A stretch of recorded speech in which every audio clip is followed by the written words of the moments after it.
Bem-vindos ao nosso canal Pesquisa em Podcast. Sejam bem-vindos ao 7º episódio do canal na 2ª temporada, hoje com a temática cultivo de girassol de corte e amendoim na região de Cáceres. Eu sou Leila Delmade, coordenadora dessa ação, que é uma iniciativa da Pró-Reitoria de Pesquisa e Pós-Graduação da nossa Universidade do Estado de Mato Grosso, UNEMAT. Qual o objetivo dessa ação? Divulgar a ciência, publicizar a ciência, popularizar a ciência. Então, esse projeto foi pensado para levar até você e até quem tenha interesse em conhecer as pesquisas que essa universidade desenvolve, de forma clara, objetiva, leve, os resultados dessas ações, que são baseadas em projetos desenvolvidos, testados, por professores, pesquisadores, profissionais técnicos também, e para que nós estivéssemos aqui, a Pró-Reitoria de Pesquisa e Pós-Graduação se mobilizou, organizou e juntos nós produzimos esse espaço de conversa com vocês. Divulgado a partir do YouTube da universidade, do YouTube oficial da UNEMAT, mas nós também temos o nosso canal Pesquisa em Podcast no YouTube e nossa rede no Instagram. Nos siga se você tem interesse por pesquisa, se você tem interesse em conhecer o que a universidade desenvolve nas mais diversas áreas do conhecimento. Hoje nós estamos com 2 agrônomos aqui e que vão conversar muito com a gente sobre essas culturas. Se você é aluno da universidade, eu sempre aconselho, procure a coordenação do seu curso, procure saber quem são os pesquisadores e quais pesquisas, quais projetos eles estão coordenando e desenvolvendo, e se achegue a essas pessoas. Vem fazer ciência conosco, vem conhecer o que a universidade pode te oferecer para além do teu currículo obrigatório. Então, você não precisa passar pela universidade só fazendo as suas disciplinas, o seu estágio, que é obrigação curricular. Você pode conhecer muito mais sobre a tua área de formação e eu tenho certeza que isso vai te fazer um profissional muito mais qualificado diante de um mercado de trabalho. Muito obrigado. Hoje, para conversar comigo, então, 2 profissionais, 2 amigos, que são os professores doutores Peterson Batista da Luz, professor Severino de Paiva Sobrinho, meu amigo Severo. Eu sempre falo no início do podcast que eu tenho um colega de trabalho, parceiro de trabalho, que é o professor Severino. Hoje ele está aqui comigo. Muito obrigada a vocês 2 por aceitarem participar desse podcast. E nós vamos conversar bastante sobre temas como produção de mudas, tecnologia aplicada à floricultura e sementes, tecnologia aplicada à produção de sementes também. Gostaria que vocês se apresentassem. Peterson, por favor. Bom, boa noite. Como você falou, meu nome é Peterson, né? Eu sou engenheiro agrônomo, formado pela Universidade Federal de Lavras, mestre em fitotecnia pela mesma universidade e doutorado em produção e tecnologia de sementes pela Unesp de Jaboticabal. O professor do curso de agronomia aqui de Cáceres desde 2007. E também professor da pós-graduação em genética e melhoramento de plantas e também da pós-graduação em biotecnologia e biodiversidade, né? Aquele doutorado em rede, né? Legal. E a pessoa, então, o humano, para além do profissional. Marido da Lúcia Tripoloni, que ela é fonoaudióloga, minha esposa, e pai do Samuel, único filho, já com 16 anos aí, já pensando o que ele vai fazer aí na graduação dele, né? Já está indo para o 2º ano do ensino médio, e aí nós estamos nessa fase aí de instruir o caminho do filho aí daqui para frente. Eu acho que essa obrigação a gente nunca perde, né? De instruir. Severo, por favor. Bom, como já a professora já falou, Severo, né? Então, para aqueles que estão acostumados na convivência, é Severo, né?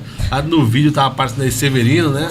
Mas os mais chegados do dia a dia é o professor Severo. Bom, eu sou engenheiro agrônomo, como a Leila já falou. Sou formado pela UFESA, que é a Universidade Federal Rural do Semiárido, lá em Mossoró, no Rio Grande do Norte. Fiz mestrado na Federal da Paraíba, né, em agronomia, e doutorado na FMT em cultura tropical. Bom, eu estou na UNEMAT desde 2007, são 18 anos aqui, né, no curso de agronomia. Atualmente eu estou na assessoria de pesquisa da PRPPG, estou mais desde 2016 estou lá há quase 10 anos também, né? Na assessoria ou diretoria desses cargos aí de gestão.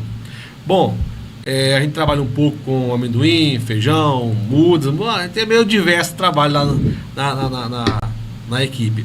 E do lado humano, né? Sou o esposo da Mayra Cristina, né? Tá fazendo mestrado agora. Pai do Elias, está na sala aqui ao lado aqui, né? Eu falo que ele é meu assessor nesses assuntos.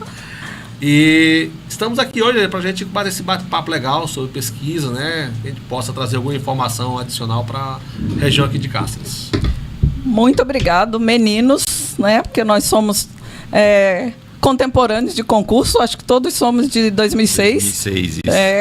Só que eu já estava como contratada há mais tempo na Unemate. Muito obrigado pelo aceite de vocês. A gente tem Cáceres potencial produtivo muito grande, né? E não tem como não falar ou não trazer agricultura, agronomia para conversar aqui. Mas antes disso, eu sempre agradeço a equipe que está aqui nos bastidores, Abacate Digital, meus parceiros de trabalho. Hoje a gente está com Pedro e Matheus. Eu ia falar Marcelo, não sei nem porquê. Matheus e Pedrinho, muito obrigado, meninos. Vocês são o suporte para que tudo isso aqui chegue até onde a gente quer, que é alcançar a sociedade. Obrigado pela parceria e que o ano que vem nós possamos estar juntos novamente, né?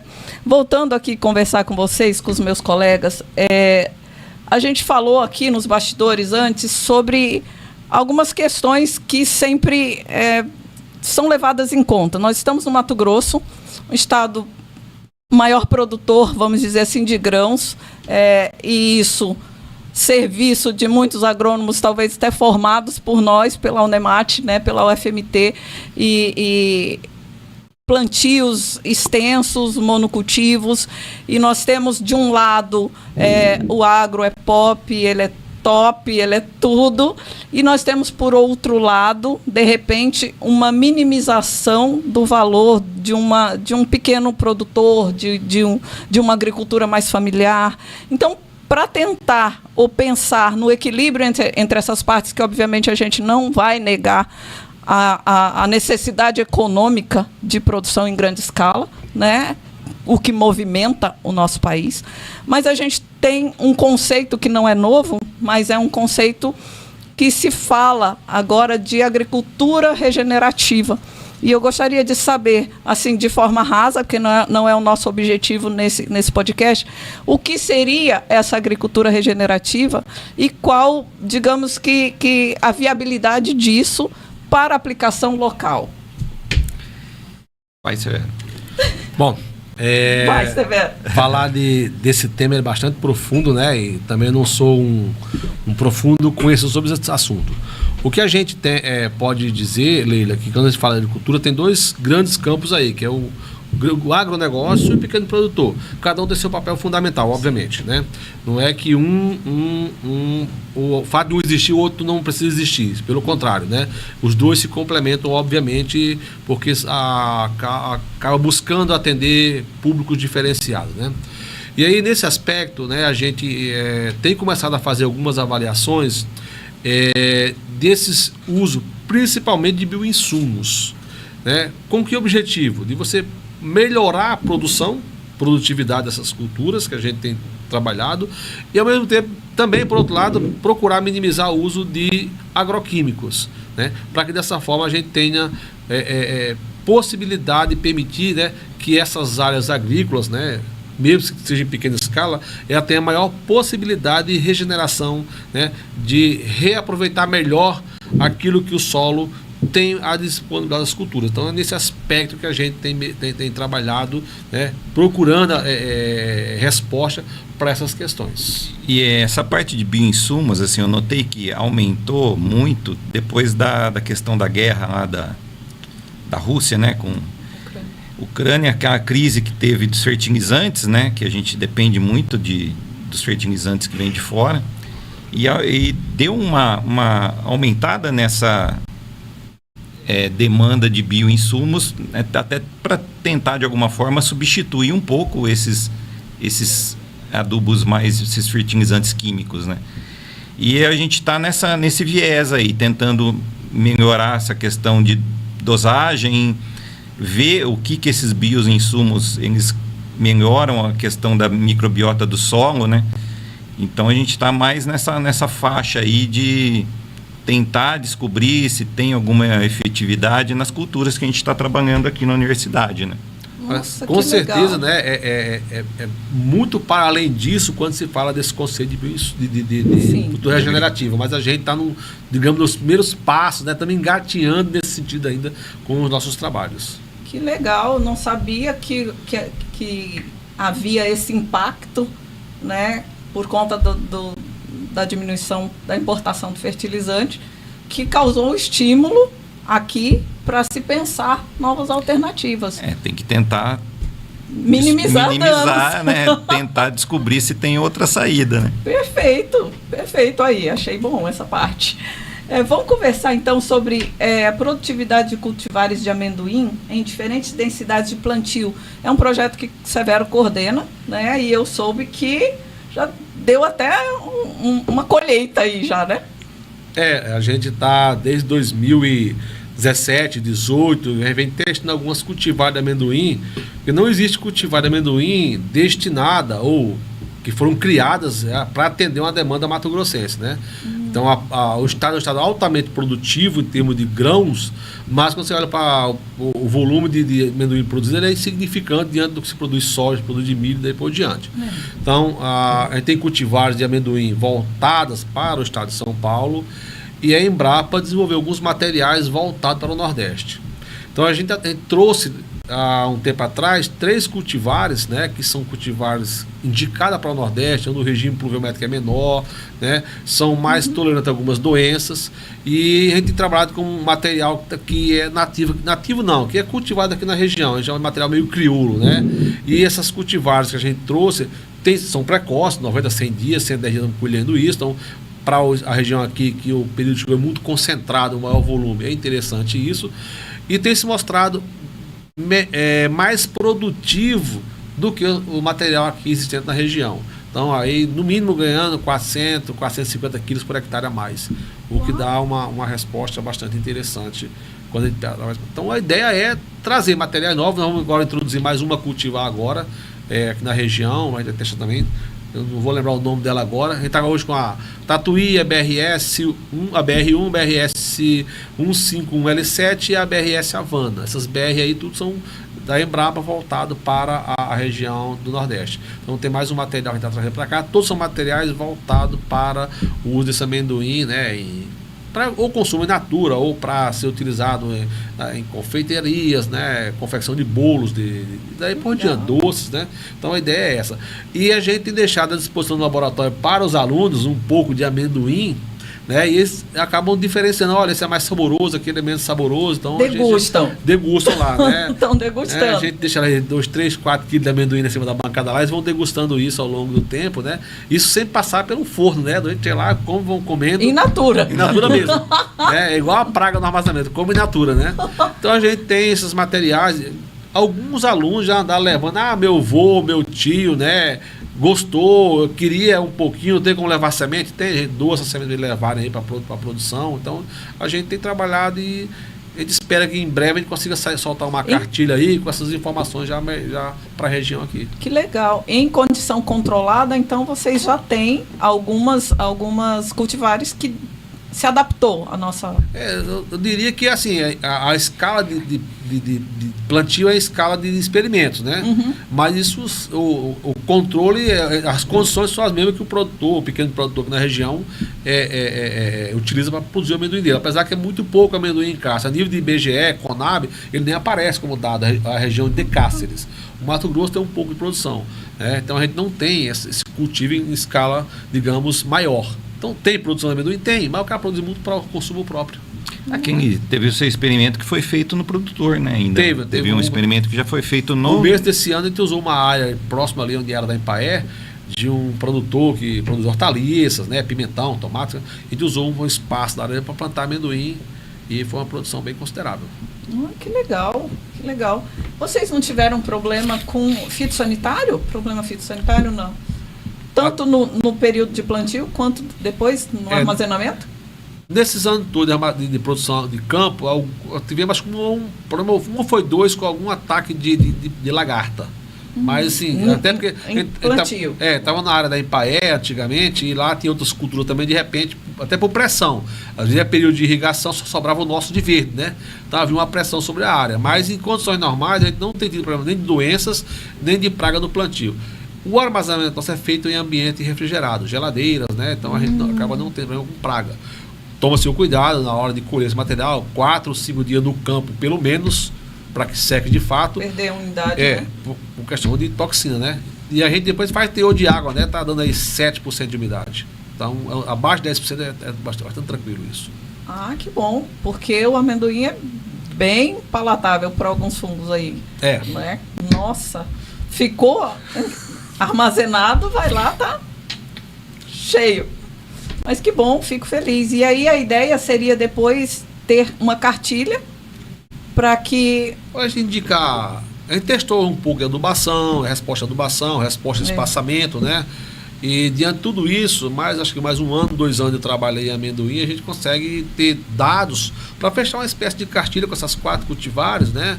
E aí vai de cada um, para quem que quer plantar, né? Eu tenho um amendoim mais vermelho, eu tenho um outro de pele mais clara, parece um rosadozinho, então, de repente tem gente que gosta de um negócio mais, uma cor mais diferente, ou a cor tradicional da pele do amendoim.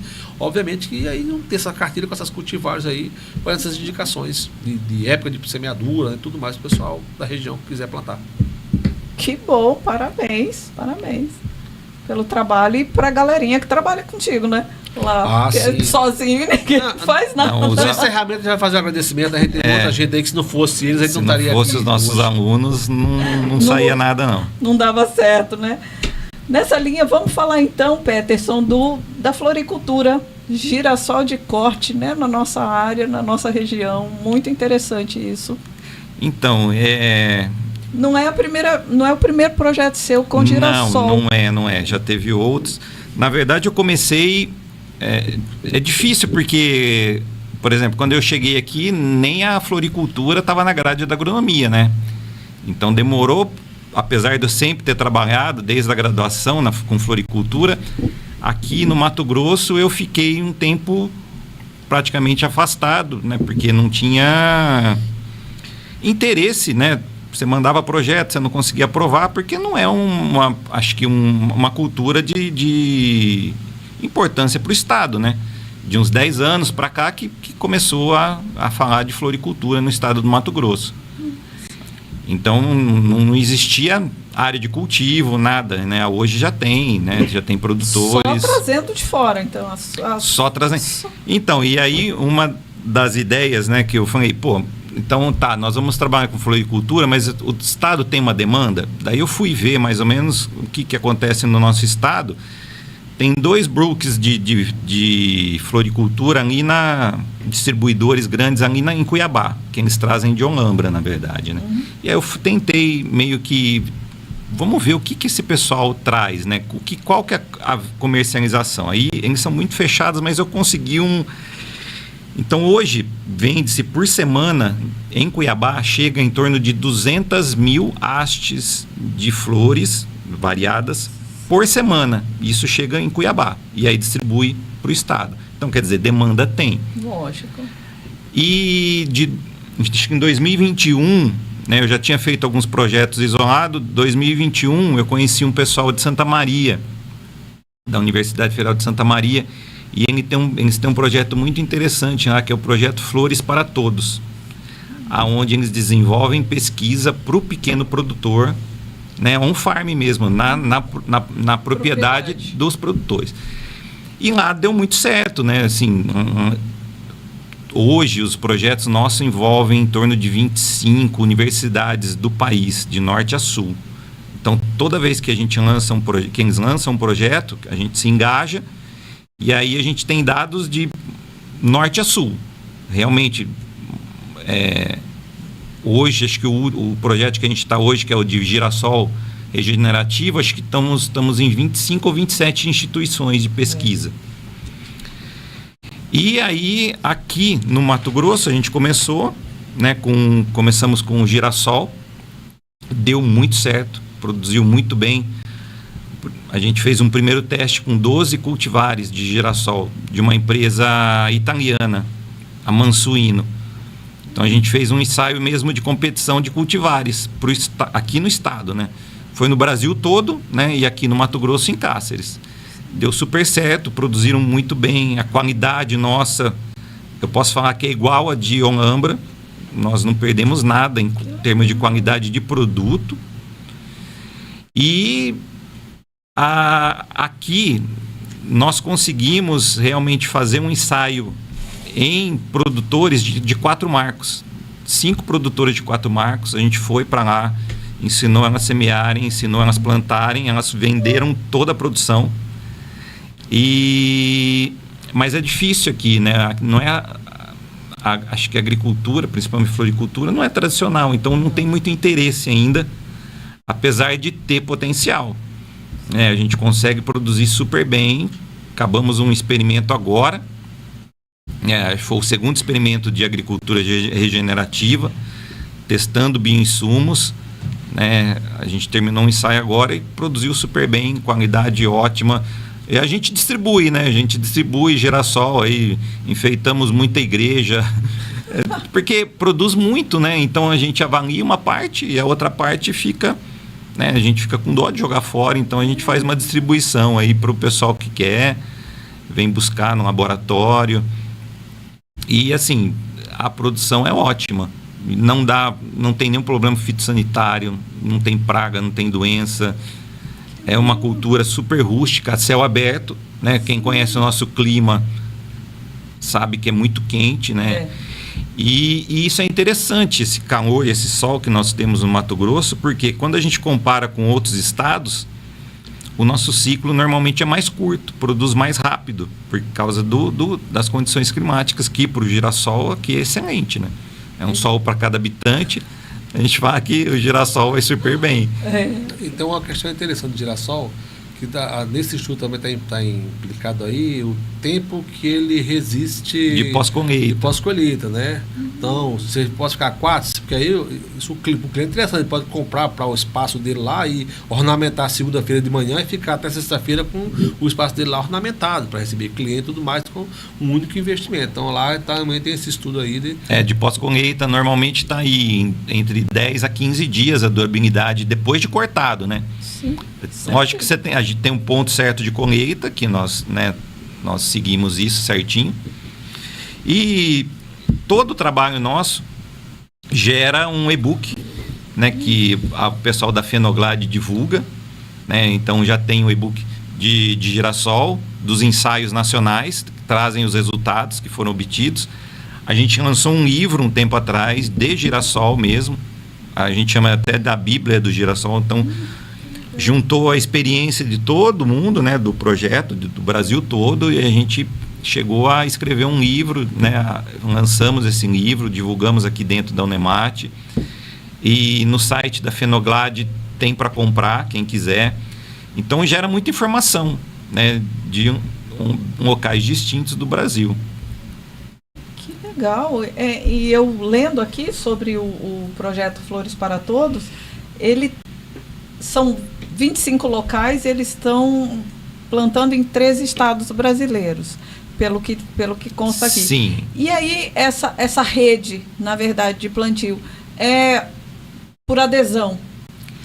A Unemate, a agronomia aqui de Cáceres quer participar, então eu faço parte dessa rede, eu vou plantar. Como que se dá essa relação? Então, nós nos conhecemos no Congresso Brasileiro, que foi lá em Petrolina. Na verdade, eu conheci, esse grupo já existia, acho que eu não lembro, desde 2016. E eu conheci eles lá, e aí a gente foi conversando e fechando esse laço. Aí quando teve esse ensaio de cultivares, que foi o primeiro, né, de competição de cultivares, aí eles entraram em contato e a gente foi mais ou menos conversando, mas mais por conhecer o pessoal da floricultura, quem que é um mundinho pequeno, né, de floricultura dentro da agronomia, né? A gente conhece basicamente todas as pessoas. Eu fui eu sou ainda presidente da Sociedade Brasileira de Floricultura e Plantas Ornamentais, né? Fui durante o mandato, fui reconduzido. Agora, a partir de 2026 eu saio e aí vai entrar uma diretoria nova. Então acaba que a gente conhece o pessoal e a gente até indicou, né, para alguns locais que eles não conheciam, pessoas, né, pesquisadores, e aí foi montando essa rede. Então agora já está bem. É lógico que aonde tem maior adesão, onde tem mais produção é no sul, Rio Grande do Sul, porque o projeto começou lá, e hoje o Nordeste também está bastante engajado, mas porque já são áreas que têm produção, entendeu? O Centro-Oeste aqui é um pouquinho mais complicado, porque nós não temos tradição. E a questão da demanda, né? E a questão da demanda. Onde, então, né? Até a dificuldade de achar produtores. Por exemplo, o primeiro projeto que a gente, quando foi buscar os produtores, aqui em Cáceres a gente não achou ninguém interessado. Então a gente, com a ajuda da Empaé, da Kenny Jackson, né, um ex-aluno nosso, a gente conheceu uma associação de produtoras lá em Quatro Marcos, que eles produzem hortaliças para merenda, hortaliças e frutas para merenda escolar. Então lá eles abraçaram. Lá eu precisava de 5, né? Consegui 10. Que legal. Aí eu tive que explicar para elas, não adianta a gente pegar 10, porque vai produzir muito girassol num curto período, não vai ter para onde vender. Eu quero que vocês vendam a produção. E aí deu super certo, elas ficaram super contentes. E agora sim, né? Elas têm que continuar, né? Buscar dar seguimento, porque a gente ensinou o caminho das pedras, né? A gente fez tudo, foi lá, plantou, ensinou a cuidar, ensinou ponto de colheita, elas fizeram tudo bonitinho, ficaram meio, não, a gente vai conseguir, não, vocês vão vender. E aí foi, no final deu tudo certo, elas venderam a produção. E é assim, vamos dizer, quanto que é um custo, né? A gente fica... Uma haste de girassol, eles estão no sul do país, eles estão chegando a vender a R$10 a haste. Então é uma haste, uma flor. Uma flor. É um valor agregado alto, entendeu? Claro. E aqui, infelizmente, a gente ainda não emplacou, mas a gente não desiste, não. Vamos indo. Nossa. Que uma hora vai. E é lindo, o girassol é lindo e assim, exótico. Tá todo mundo muito buquê de rosa. No outro dia já tá fedida, caindo as pétalas. Porque a flor chega de fora, já né? Vem Já vem meio... Vem refrigerada. Aí por mais que você coloque no vidro, na água... Põe no calor de caça. No calor de caça. Ela chega linda, vermelha, daqui a pouco tá preta e fedida. Quem merece, né? Acho que a gente realmente precisa fazer um trabalho de valorar essa outra visão de flor, né? Que não precisa ser a flor lá de São Paulo, lá do sul, né? Porque, por exemplo, para o produtor, imagina, às vezes até uma venda local nas floriculturas, né? É lógico, uma escala pequena, mas ele consegue vender isso aqui no mercado local, com certeza. E inserindo aos poucos, né? Até em outros cultivos, as floriculturas já foram procurar nós. É que fica difícil a questão da comercialização dentro da universidade, né? O Nemate não pode. Poder pode, mas é um trâmite bem complicadinho, né? Bem mais complicado mesmo. Mas achei super interessante essa rede, na verdade mesmo, de cultivo de girassol para floricultura. Porque a gente sabe que tem muita área no Brasil de plantio de girassol, mas para extração de óleo. E todos os alunos perguntam, né? Quando a gente leva o pessoal da agronomia, os alunos, para fazerem aula prática, né? Porque agora a gente tem experimento em campo, então fica fácil. E aí eles perguntam, né? Eu falo, não, esse girassol é diferente de produção de grão. Ele é um girassol ornamental. As flores são até estéreis, eles nem formam grão. Ele é um girassol próprio para ornamentação. Ele não tem nada a ver com o girassol de grão. Que é plantado pelo menos no Mato Grosso do Sul tem muito. No Mato Muito. Grosso também. Aqui também tem bastante. Aqui já, também hoje. tem? No Mato Grosso, caso não, em Mato Grosso tem bastante já. Tem, né? Tem. Eu já vi muito no Mato Grosso do Sul. É mais para óleo. Para óleo, então esse daí não tem nada a ver. E aí a flor chega a ser diferente? É menor, né? Ela é menor, ela tem em torno de aí 10, 12 centímetros de diâmetro, né? O padrão comercial é acima de 6. Né? A gente fala do disco ali, da flor, né? Acima de 6 já é um padrão comercial. O nosso está em torno de 10 aí, então é um tamanho bom, né? A lógica, a haste também para segurar a planta em pé. Então a qualidade é legal aí dos produtos. E o laboratório fica enfeitado, né, Severo? Durante o período de pós-colheita, você entra lá. Quanto tempo para eu ter flor? Em média 45 dias. Só? Só, bem rápido. Eu falo que eu sou engenheira florestal, né? A gente planta a árvore e morre e ela não ficou adulta.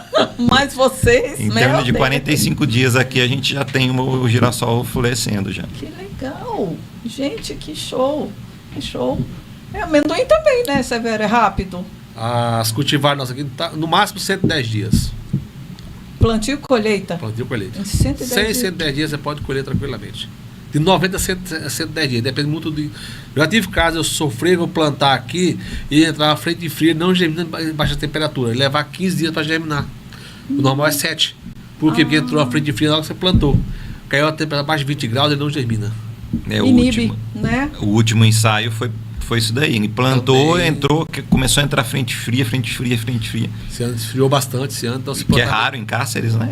E aí a gente... Vocês não estavam contando com isso. Às vezes estica até os 110, 115 dias. E mas mesmo assim, depois ela volta a germinar? Ela Germina. só entra numa dormência? ela não desenvolve o processo porque a temperatura não é favorável. Ela fica lento o processo de germinação. Ela é essa, vai germinar, mas é muito lento. Quando sobe a temperatura do solo, ela acelera novamente. E aí você tem a germinação que você quer. A natureza é linda, né? E o feijão? Vigna radiata? Vocês testaram, né, também? Esse é o material que nós estamos trabalhando já há menos tempo, né? Já estou na terceira safra ou segunda safra? Você Não vou lembrar. Teve um outro de feijão. Teve, mas o que outro encerrou. Eu trabalhei o outro projeto, mas isso era mais testando salinidade, né? Essa questão de tolerância a ambiente mais hostil para germinação. Agora estamos com um projeto para encerrar o ano que vem, desse feijão mungo verde, né? Alguns chamam de feijão moache também. Esse feijão é um feijão comum, é um feijão de origem asiática, né? E é um feijão que é muito comum, né, na alimentação oriental, né? Chineses, coreanos, até japoneses consomem bastante de várias formas. No Brasil, isso só as comunidades de origem asiática que têm esse hábito. Bom, no Mato Grosso já tem alguma produção dele, não é uma escala tão grande. Por que isso? O pequeno produtor não vai alcançar isso provavelmente, mas o grande produtor tem a questão do mercado externo. Existe uma demanda muito grande feita por Índia, China, países muito populosos, que eles têm necessidade de importar esse produto. Então, a nível Mato Grosso é um fator interessante. E de repente, para o pequeno produtor, isso pode ser interessante ele usar isso como uma fonte de proteína para os animais dele, galinhas, criação de porco, né? Então ele tem uma fonte ali de proteína que não tem que ser soja, né? É porque a demanda é maior por causa do mercado produtor de gado demandar muito mais, e de aves, e você tem um outro produto, né, a um preço mais barato, mais baixo, que você possa produzir normalmente na sua propriedade em pequena escala, e é uma produção razoável hoje. A gente não tem ainda dados para falar, olha, a produção, até porque não tem cultivares apropriados.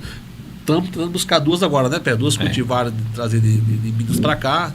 Acho que vai dar certo, para a gente aumentar esse pool de possibilidades para o pequeno produtor que tem interesse em vez de diversificar a sua produção ou ter uma outra fonte de proteína para os seus animais, e ele não ter que comprar isso de repente lá fora, de poder usar a sua própria área para produzir isso, né? Então, ainda é um pouco, digamos, incipiente as informações que a gente tem, mas tem se mostrado uma cultura muito rústica, né? Requer baixo nível de adubação. Se você comparar com a produção de soja, que requer uma adubação elevada, esses materiais ainda requer, né, uma quantidade de adubo bem abaixo do que outras culturas demandam. A gente sabe que o insumo é um custo muito alto hoje, né, o quilo de adubo. Então, trabalhar com outros materiais que possam demandar uma pequena quantidade de adubo, mais tolerante à seca. Tem material lá que praticamente deu uma chuvinha, ele germinou, não cresceu, mas chegou a produzir semente. Né? De tão rústico que essa planta é. Então, é um material bastante rústico ainda. Você trouxe de onde? Isso aí eu comprei no mercado aí. Né? E está testando? Estou testando. O mercado tem para vender, porque se vende no mercado é para fazer o feijão moacho, que é botar para germinar e comer o broto de feijão. Então isso, o pessoal, os restaurantes... É oriental. É oriental, né? Oriental. Então a gente aqui não tem esse hábito, mas boa parte das colônias orientais do Brasil tem esse hábito de consumir. Então se vende esse produto no mercado aí, o feijão, para fazer esse tipo de trabalho. Ele é diferente do nosso feijão de vara, de corda, aquele verdinho? Primeiro que ele é verde, né? Quando está sequinho, então. né? Nem o feijão nosso é verde, né? Mas a planta em si é bastante parecida, porque é o mesmo gênero, né? Só muda a espécie, né? Então é o mesmo gênero, é o gênero Vigna. Então e uma vagem um pouco mais curta, com 8, 10 sementes, a semente também é menor, obviamente, né? Metade da semente de feijão, até um terço da semente de feijão, o tamanho dela. Mas parece você põe um vidro, parece bolinhas verdes pequenininhas, né? Então a gente tem trazido ele aqui e a gente vai começar a gente trabalhar mais com isso para ampliar a margem de conhecimento sobre essa cultura da região. Não tem nada de indicação de adubação, de condições fitossanitárias, nada para essa cultura do Mato Grosso e ali no Brasil quase nada. Mas você já tem clareza que ela é rústica, que ela se adapta a essa região. Por natureza ela já é. E tem se mostrado bastante tolerante à questão de períodos mais prolongados de seca, né? E aí a gente vai começar, eu até conversei com outro professor Hernandes, a gente montar um trabalho para a gente fazer, porque nós plantamos a mesma área de feijão no período chuvoso e agora na irrigação. A gente percebeu uma diferença imensa de porte da cultura. Os dados de produção não tem ainda. Então, provavelmente, mesmo sendo tolerante, mas aqui em agosto, setembro, outubro não é para principiante. O calor é alto demais. Então, qual é a ideia nossa? É fazer uma análise de a gente ver o nível de temperatura do solo, comparando esses dois períodos, chuvoso e período seco em irrigação, para ver se há provavelmente que haja uma grande diferença de temperatura aí e talvez isso afete, né, a cultura nesse sentido, para a gente estabelecer, olha, período tal mesmo irrigando, você tem uma menor produtividade em função das temperaturas ser altas demais aqui na região. Então, de repente, a cobertura morta de solo pode desacelerar isso, né, e ter uma resposta melhor. A gente tem muito campo para estudar, né? Vamos ter algum tempo aí para aposentar, até lá vai ter muita resposta sobre isso. Né? Que legal. O que eu acho mais interessante, assim, que a visão dos dois aqui que vocês estão trazendo para mim, para nós, é pensar modelos que possam ser absorvidos por produtores da região. Né? Então, tanto o girassol, quanto o feijão, quanto o amendoim, que possa ser plantado, que tenha essa manual, essa cartilha, né? Pode plantar porque assim dá certo, né? Aí fica a questão. A gente sempre tem uma frase lá no laboratório, a gente chegou aqui e nós não tínhamos uma cadeira para sentar, né, Peterson? Não tinha estrutura nenhuma. E a gente hoje tem um bom laboratório, né, que não fica devendo para ninguém. Bom, o que a gente tem pensado? Nós não vamos conseguir fazer pesquisa para grandes produtores, porque os caras já estão à frente da gente. Né? Então a gente tem que pensar em atender quem? O pequeno produtor, que é esse que muitas vezes as pesquisas são feitas para o grande e a gente esquece de trabalhar por pequenas vezes. Né? Então é voltar para atender ali a essa região aqui, naquilo que for possível. Né? E obviamente, se amanhã depois aparecer uma outra cultura que haja interesse, que possa ser possível ser trabalhada e precise de informação científica, a gente vai estar à disposição para trabalhar também. Né?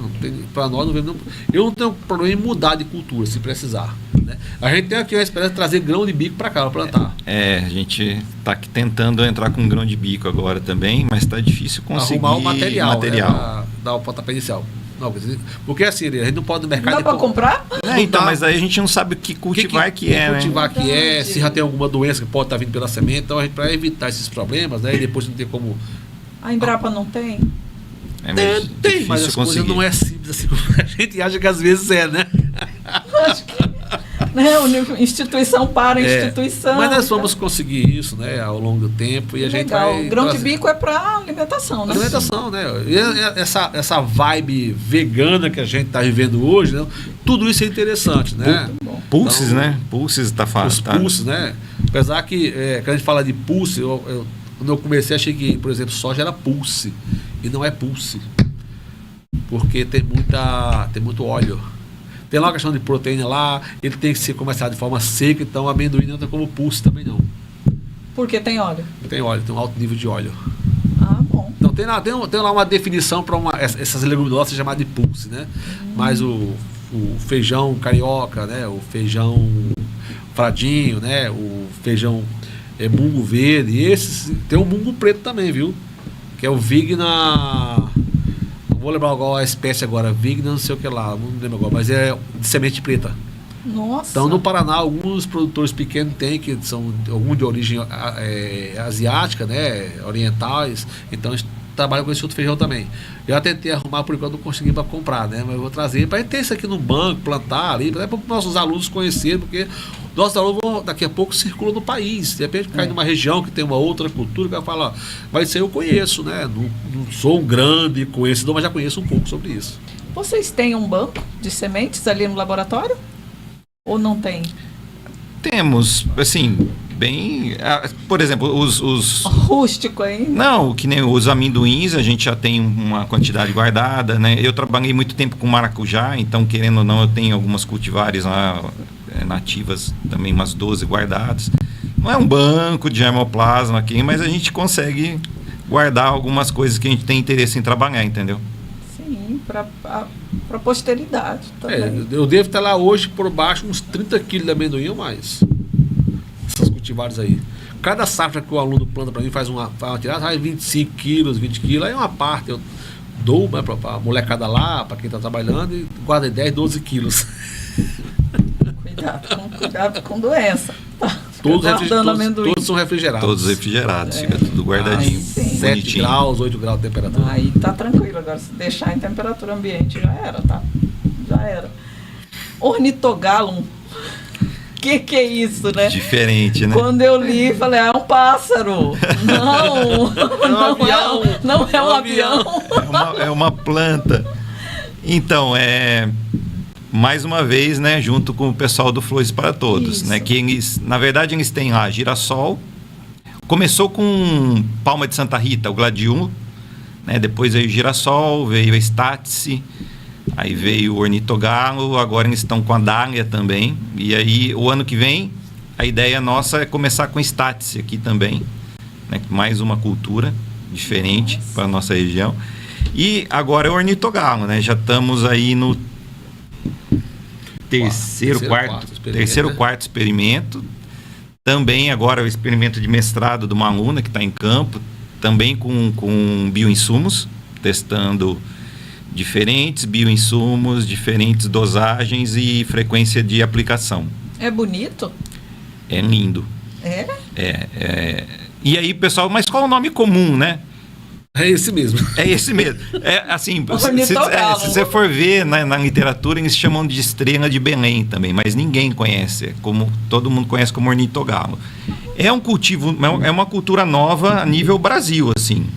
Começou há pouco tempo, que começou aí a ter um cultivo mais incipiente, até na região de Olambra, né? Esses bulbos nossos, porque é uma planta bulbosa. É tipo uma cebola. E os bulbos vieram de Olambra. A primeira vez eu comprei, eu estava lá em casa, na casa dos meus pais de férias, eu sou de interior de São Paulo, Pirassununga. Aí eu liguei pro produtor de Olambra e, tipo, final de férias, ó, você tem para vender bulbo? Aí tenho, então tô indo aí buscar. Ele falou, você tem 1 hora para chegar aqui que eu tô indo embora. Saí de casa, cheguei em Olambra, em 1 hora, comprei uns 60 bulbos, acho. E aí foi o primeiro cultivo que a gente fez aqui, porque eu achei que ele não ia desenvolver bem por causa do nosso calor, mais uma vez, né? Então eu fiz até um teste. O primeiro teste foi um cultivo em sombreamento, um sombrite e um céu aberto. Então foi um teste bem e deu certo. Produziu bem os dois. Tanto sombreado quanto céu aberto. Então não teve diferença, então não precisa de estrutura, né? Que é uma das coisas que a gente busca para o pequeno produtor, é isso. Você não precisa nada sofisticado para ele produzir uma planta ornamental. Então o ornitogalo também vai bem a céu aberto, não tem problema de praga e doença, produz super bem. O ciclo é um pouquinho mais longo do que o do girassol. Se eu não me engano, está dando em torno de 2, 3 meses aí Para florir. E aí, mas aí uma planta diferente do girassol, né, que uma semente dá uma flor, o ornitogalo, um bulbo, ele perfilha. Então, às vezes, ele dá 3, 4, 5 hastes, 6. O último experimento nosso chegou plantas produzirem 8 hastes. Uau, cada haste vai dar uma flor. Cada haste dá uma flor. Então, de uma planta, você consegue produzir mais de uma flor, né? E depois do corte, esse bulbo ainda é viável? Então, aí o que acontece? A planta entra em senescência, né? Aí a gente tira ela do campo, tira esse bulbo, né? Corta a parte aérea, corta a raiz. E aí ele tem que passar por um período de vernalização, ou seja, em temperatura baixa. A gente deixa ele numa BOD, a 10 graus Celsius. E aí também é um período que a gente não tem muita noção. A gente já deixou um mês, tirou, plantou e foi normal, entendeu? Mas é uma coisa que a gente tem que tentar entender também. Qual o período de vernalização que ele, né, precisa. Então a gente não tem isso muito bem definido, mas ele precisa passar por esse período de vernalização para depois você levar para o campo de novo, para ele produzir. E os tamanhos, né, como o bulbo perfilha, ou seja, ele emite bulbinhos do lado, um experimento que a gente fez também, que está para ser publicado já na revista, é o tamanho, a massa do bulbo, entendeu? Um bulbo ele tem que ter um tamanho mínimo para a planta produzir flor. Se ele for muito pequeno, ela vegeta, mas ela não emite flor. Então a gente fez um teste, a gente já tem aí os tamanhos mínimos aí que o bulbo tem que ter para a produção. É um trabalho, foi até um TCC de uma aluna nossa, e aí tá para sair na revista já, então já tá a ponto de... E aí os que são pequenos, você deixa e eles se tornam grandes então, uma hora ou não? Então, agora a gente está também nesse período aí de pegar os bulbos menores e fazer um recuo, coloca ele no campo e vamos ver quantos ciclos a gente tem que fazer para ele atingir um ponto ideal de plantio, entendeu? Então, assim, é muita descoberta, muita coisa nova. E a gente está também... Leila, quando a gente fala de agricultura, é comum falar soja, milho, arroz, feijão, algodão, maravilha, tudo material trabalhado para uma uniformidade gigante.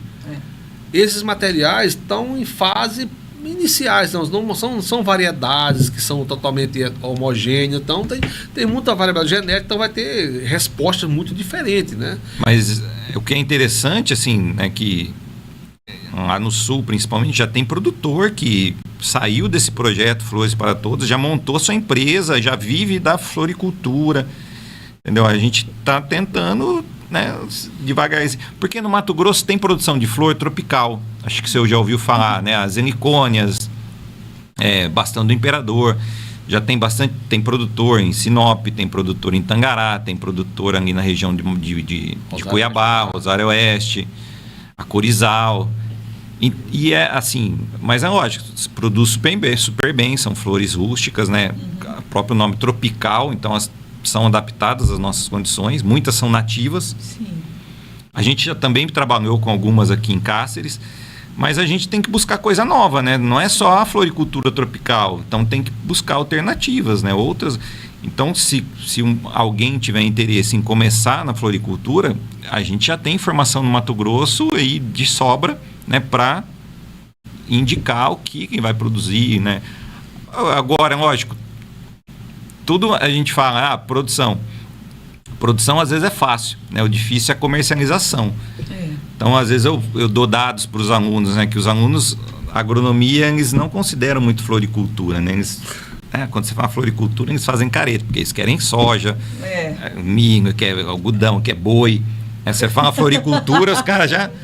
vem aquele professor de florzinha, é chato, né? Mas aí você mostra para eles... O Severo te chamou de florzinha, e eu nem vou te falar. Mas aí você mostra para eles que tem potencial e assim, eu falo assim, um produtor um cara que tem 1 hectare de rosa hoje plantado, ele ganha muito mais do que um cara que tem 1.000 hectares de soja, entendeu? A rentabilidade é muito maior. É lógico que, então eu vou começar a plantar rosa. Não. Né? Você tem que saber onde você vai escoar essa produção. Não adianta, então amanhã eu vou começar a produzir girassol. Não.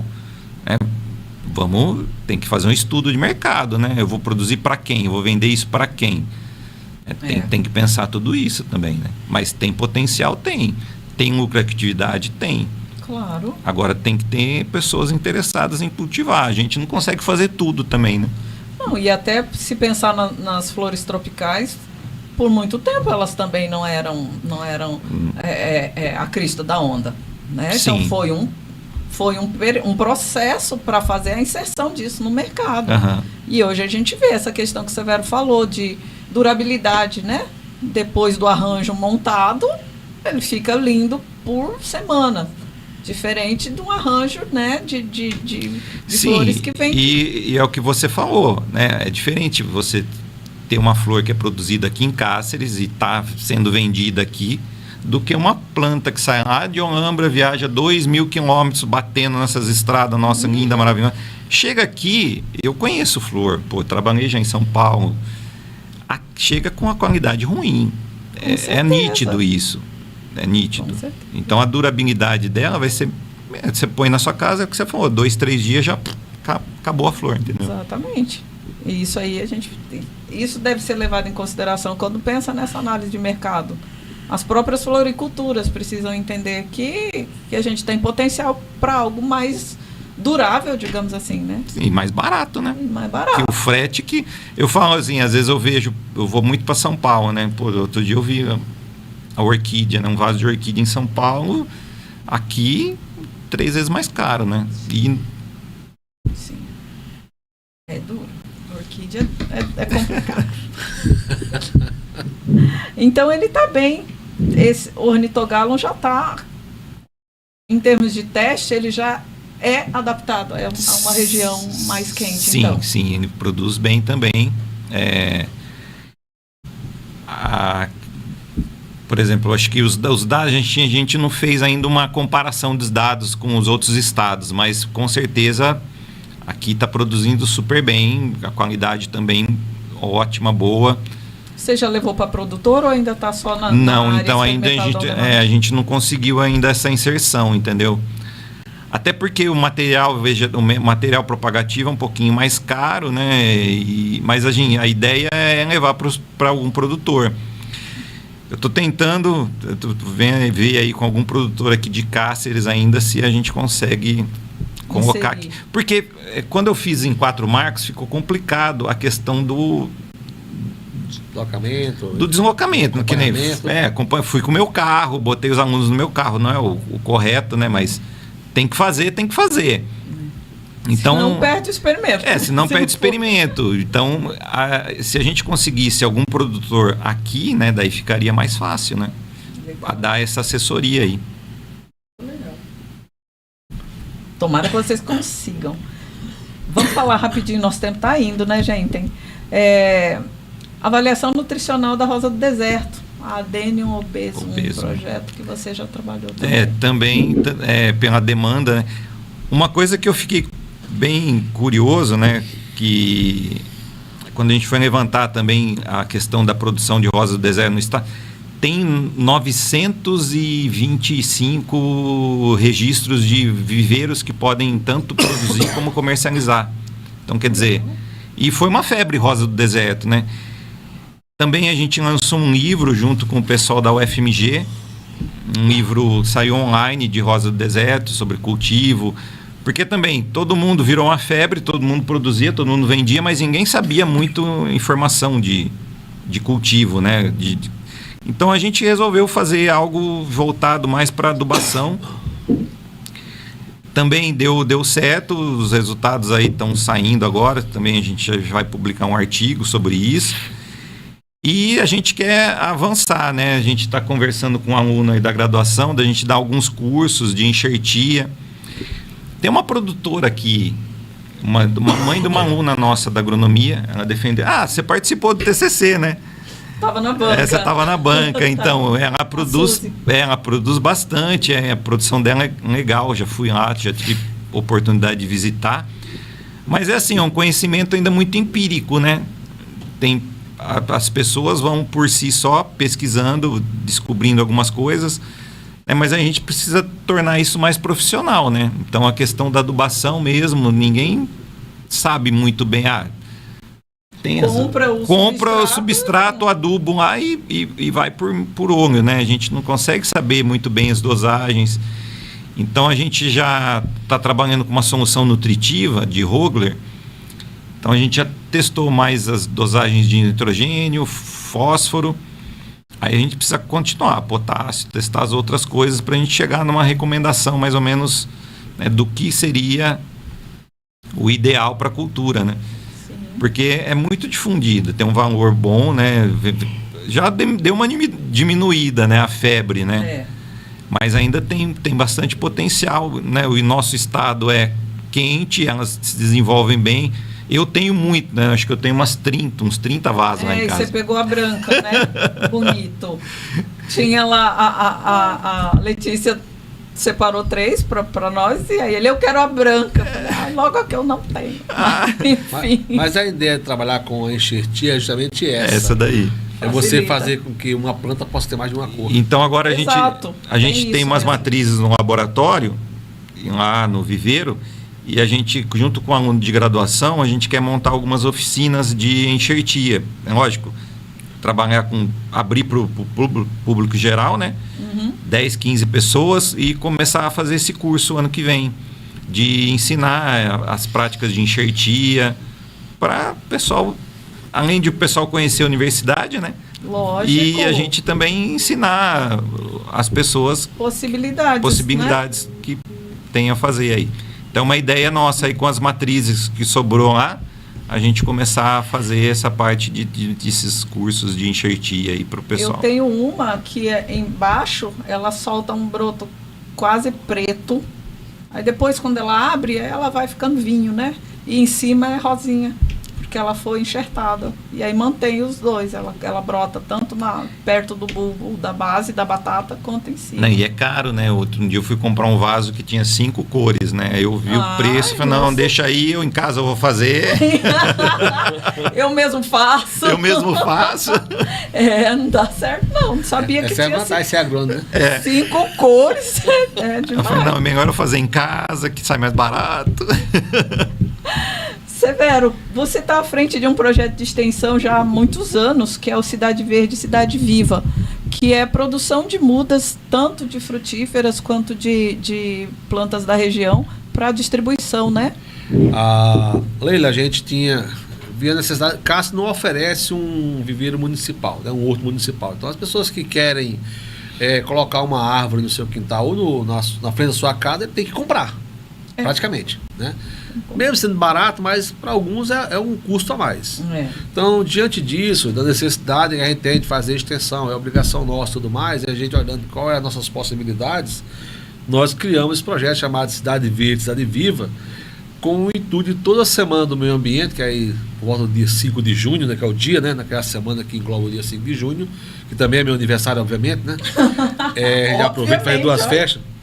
E a gente distribui essas mudas para a comunidade de Cáceres. Então, acho que já está numa 5ª edição ou 6ª, não vou lembrar agora. Nós, o ano passado, esse ano que passou agora, em junho, levamos 1000 e poucas mudas. Não deu para quem quis. Então, ele leva muda de caju, muda de manga, goiaba. Na Praça da Cavalhada ali da Unemate. Esse ano teve um evento, o pessoal da Geografia fez um evento com as escolas, então tinha lá, acho que mais de 500 pessoas. E coincidiu, não combinamos nada. Chegamos lá, estava montado tudo lá, e a gente também com a... No dia vocês... E a gente distribuiu essas mudas, né? E vem frutífera, ata, goiaba, manga, caju. Aí IP rosa, IP amarelo, IP branco... Tem mais um nome mental, meu Deus. Esse ano estamos colocando esse ano pata de vaca, né? Para distribuir no ano que vem. IP-mirim. E vamos diversificando, né? Então esse ano deve levar umas 2000 mudas para lá e não volta nenhuma. E aí vocês identificam cada uma delas?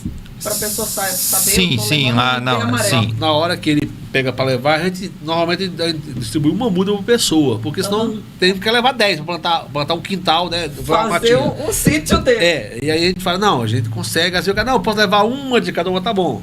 Mas a gente separa, né? E a gente também conhece pela folha, a gente já separa quem é o branco, quem é o rosa, ali quem é o amarelo. Então a gente tem 2 amarelos, tem um amarelo pequeno, né? E um tem um amarelo grande. E a gente distribui isso, né? Todo ano. Então tem assim, o pessoal já pergunta, quando vai distribuir? A minha avó quer, meu tio quer, meu pai quer, minha tia quer. Olha, vocês falam pro pessoal lá, em junho, no dia 5 de junho, se não for sábado ou domingo. Já teve ano que foi dia da árvore, né? Porque, assim, antes do Severo institucionalizar como extensão, a gente já vinha fazendo isso, né? Esse projeto já vem aí bem antes da pandemia. Bem antes da pandemia. Então a gente já vinha fazendo isso, aí depois com a extensão o Severo institucionalizou, né? E agora aí virou na semana mais do meio ambiente, né? Até você está pensando em mudar agora, né? A gente enfrenta uma dificuldade porque as mudas, principalmente de ipê e de caju, é época de troca de folha. Então a muda fica feia, a pessoa vai olhar a muda não tem folha, né? Nem acredita quando chega que vai virar um ipê amarelo. Quando chega meio de setembro, que aí a época que chega da primavera, você percebe o quê? Que até as mudas se revigoram. Então ele está pensando em esticar essa distribuição para o mês de setembro por 2 motivos. Um motivo é esse. E o outro é que um pouquinho mais para frente vai acontecer o quê? As pessoas vão ter o quê? Plantar no período que está chovendo também. Diminui exato. Então a ideia é essa, é contribuir com a cidade. Isso, que ótimo. Chegamos ao fim do nosso bate-papo, agora é hora de agradecer, né? Vocês vão agradecer a galerinha que trabalha com vocês. Os alunos lá, né? Essa das plantas, eles passam o ano inteiro produzindo, então? Produzindo, cuidando, né? Adubando. Porque... Tem cuidado, não cresce, fica bonita. Porque a gente molhar. Porque tem os alunos mais novos, né? Então a gente ensina desde encher o saquinho ali até fazer adubação tudo, o manejo da... Mas isso acaba sendo uma atividade de ensino ou é os bolsistas e voluntários? Não, eu digo a prática de conhecer, de encher o saquinho. Extensão. Os alunos de extensão. Não está vinculado à disciplina que nenhum dos dois... Não. Tá, entendi. Tá. E aí, para agradecer, nós temos lá os nossos bolsistas, os alunos que são da acreditação. Eu não vou falar nome para evitar de cair no erro, não falar o nome de algum. Esquecer algum. Mas agradecer, né, a eles, porque sem eles, nenhum desses projetos que a gente conversou aqui hoje saía. Tem os alunos também que são alunos do TCC e fazem também os projetos. Sem eles, esses projetos não estariam sendo executados, né? Não teria as informações que temos hoje. Obviamente tem os alunos do mestrado, alunos do doutorado também. Tudo isso sem ele. Então a gente agradece aqui. Todos eles estão dentro do laboratório de sementes e plantas ornamentais, que é chamado LASPO, né? A gente tem camiseta, né? Logotipo, página no Instagram, né? Então, tá tudo lá no laboratório de sementes e plantas ornamentais, né? Os alunos que organizam e movimentam tudo aí. De certo que os alunos movimentam mais que você, a sua página, né, lógico, Severo? No Instagram, a gente marca o Severo, ele vai ver depois que já passou. E a gente, na semana passada na casa do Peço, o Peço fez lá uma confraternização, então a gente também chama os alunos, né? Acho que é importante a gente também ter esse lado, né? No laboratório a gente tem um lado muito humano, a gente brinca até demais, né? A gente brinca e poucos laboratórios, os alunos têm tanta liberdade de brincar com a gente com eles como o nosso. Nunca foi de sair alguém lá... a gente fala, até a gente avisa, não é todo professor que é assim, não. A gente é meio diferentão aqui. Já deixa claro, né? Porque vai que eles querem brincar com outros professores e a brincadeira não é muito bem aceita. Né? Até a decoração de Natal, né? Eles fazem umas figurinhas, faz uma árvore de Natal lá na porta. Eles são tudo... Nós temos festa junina no meio do ano. Festa junina, a gente tem... No laboratório. Laboratório, lógico. Até para degustar o amendoim que a gente produz, né? Muito bem, gente. Então, a gente de verdade agradecer todos os alunos aí, porque sem eles nada disso aqui existiria. Né? É verdade. A gente sozinho não daria conta de fazer isso. Agradecer também o pessoal lá de Flores para Todos, porque, eles mandam, por exemplo, quando a gente monta o experimento, eles mandam todo o material para nós. Os bioinsumos, as sementes, vem tudo, que a gente não tem esse custo, entendeu? Legal. Então é bem legal isso daí. A gente recebe o material, a gente executa o experimento. O experimento é sempre, esses experimentos nacionais, é tudo padronizado. Todo estado monta igualzinho. Até sorteio dos blocos ali, dos tratamentos, é tudo igual para todo mundo, mesmo substrato para semear. Legal. Então é bem para depois ter uma comparação bem fidedigna mesmo do que aconteceu em cada estado, entendeu? Aí tá só o EDARFO climático, né? O solo você tinha e o clima. O resto é padronizado. Que legal, gente. Que legal. E aí a gente gera uns dados que são importantes, né? Para, né, o Brasil todo. Para o Brasil inteiro, né? Gente, nossa, aprendi muito. Muito obrigado. Muito obrigado pela presença de vocês, pelo aceite de estar aqui nesse nosso último episódio do ano de 2025. Eu acho que a gente agradece a oportunidade. Né, para divulgar o trabalho. Divulgar o trabalho da gente também. Quem é o maluco que mexe com flor no Mato Grosso aí, ó? Agora vocês conhecem ele. Mostrar, né, tudo que a Unemate produz, tudo que a Unemate tem feito e eternizar, porque rede social vai ficar aí, YouTube vai ficar, a gente vai passar, mas isso vai ficar. Então, estamos com experimentos que estão engatinhando e tal. Mais para frente, quem sabe, vão ter os resultados aqui também, trazendo resultados, e isso é muito bom. Quem nos assiste, que se interessa pela área de agricultura, de cultivos, de girassol, de amendoim, de planta rosa do deserto, de ornitogalum e produção de mudas, divulgue esse vídeo, mande para os colegas, nos ajude a levar a ciência de forma séria, de forma comprometida, baseada em testes, em experimentos, para mais e mais pessoas. Isso aqui é muito sério, é igual eles estão dizendo, ainda não temos dados sobre isso, temos sobre isso, porque tudo são testes, isso é pesquisa, isso é pesquisa feita de forma séria. Meninos, tem alguma pergunta? Não? Só o pessoal agradecendo aí mesmo, Thalita, Karine, Ana Michele, estão parabenizando os professores. Aí, obrigada para vocês todos que estiveram conosco aqui, que nos assistiram ou que vão assistir depois a versão gravada, e nos ajudem a divulgar esse canal, divulgar o Pesquisa em Podcast. Obrigada, meninos, novamente. Tá? Continuem trabalhando, continuem sendo essas pessoas assim humanas e pesquisadores assim de excelência, porque eu tenho certeza que a gente vai muito longe. Obrigada a todos. Até a próxima, até o ano